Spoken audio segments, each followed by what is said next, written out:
तू एकरा के पकड़ के कोला होला, एकरा के कोला होला कि तू चाह देबू तो करता करता हो जाए।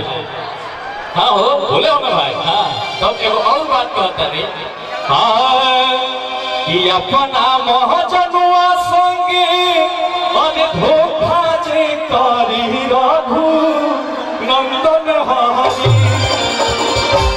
सपना जी तोहरा खातिर बा स्पेशल, आप गाना करती हमारे साथ कि अरे लड़की तो चाहिए कमरिया के पातर, लड़की तो चाहिए अरे कि ना ढेर मोटाया ना ढेर चाकर, लड़की तो चाहिए कमरिया के पातर।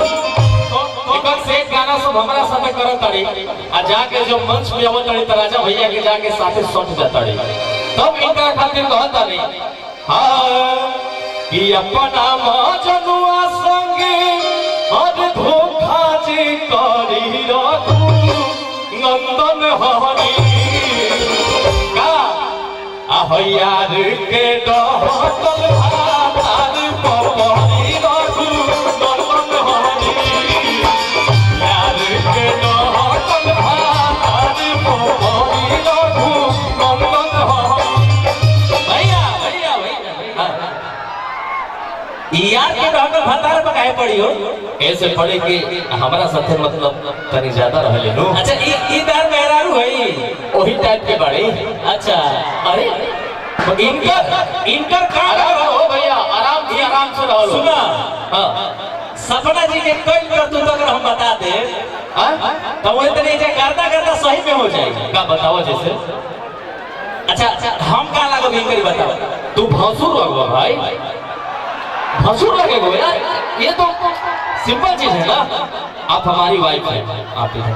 अरे नहीं सुना ना, क्या होगा? अरे ये अपना दीदिया से कहत वाली दरे हम सुन लेनी का कहत रे कि शादी के रतिया भइल भारी त सुनवा रे दीदिया, कि शादी के रतिया भइल भारी त सुनवा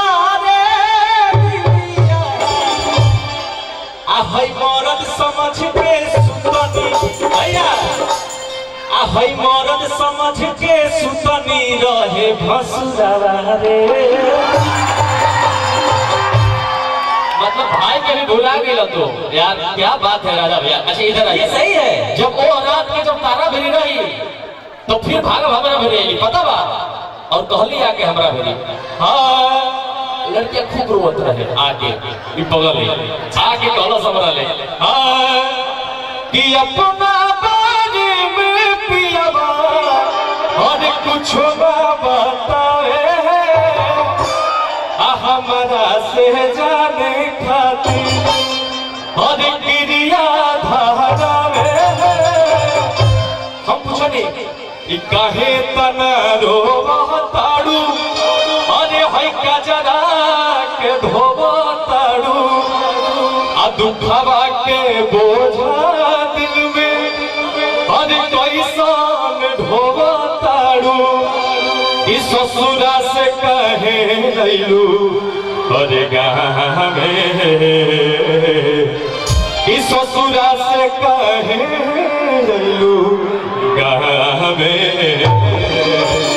तभी पब्लिक कहला कि अरे अपना बारे में पियावा, कि अपना बारे में राजावा कुछ ना बतावे हमारा से जाने खातिर क्रिया धारा हमारा से जाने खातिर क्रिया धारा हमारा से जाने खातिर।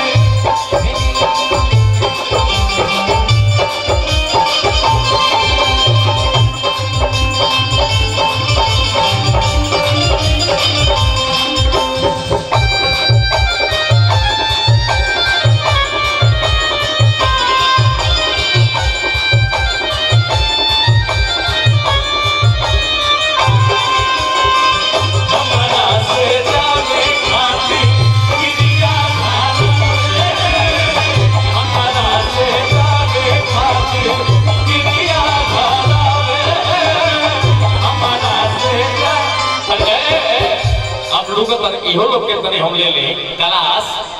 अच्छा हाँ रुको हाँ और एक झूठ होई जिंदगी के हो जाए साजा हम भी न कबो तुम्हारे वाला मजा।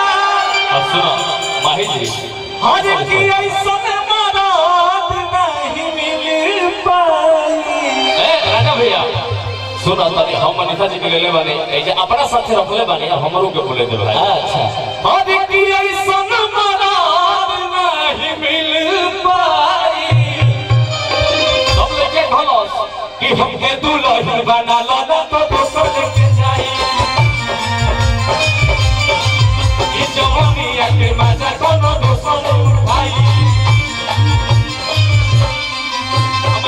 हमारा पीछे पड़ल बारे हमर जीजा जी के भाई।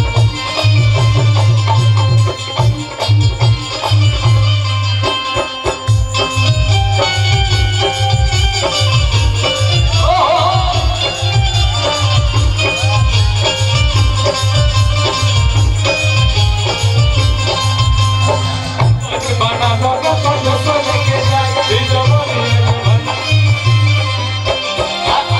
तनी गाय कम रुका के बहुत गीत बाए भैया माफ करिया लोग जान के तनी गावा तानी इतना सारा गीत बानो रिकॉर्डिंग डांस हां वो करा भी का साथ है कैसे छोट अभी होली गाइब रे पगला होलियो गाइब भैया।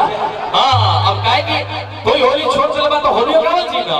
हां कि नाए जीजा छुके छा छा लाई देबो रंगवा लगाई देबो। तो जोना के आप सब ढेर सारा प्यार आशीर्वाद दिल रहे पिछला साल ये होली में भी बढ़िया बढ़िया गीत लेके आए बानी जा और भी गीत लेके आ रहा बानी जा लेकिन तनी से दिमाग में हो हां कि हम कुआरे में गलती तो कइले बानी है ना कि हम कुआरे में गलती तो कइले बानी बाकी इधर आइए कोई गलती की है क्या? हम दोनों भाई के साथ आप डांस कीजिए ना एक साथ।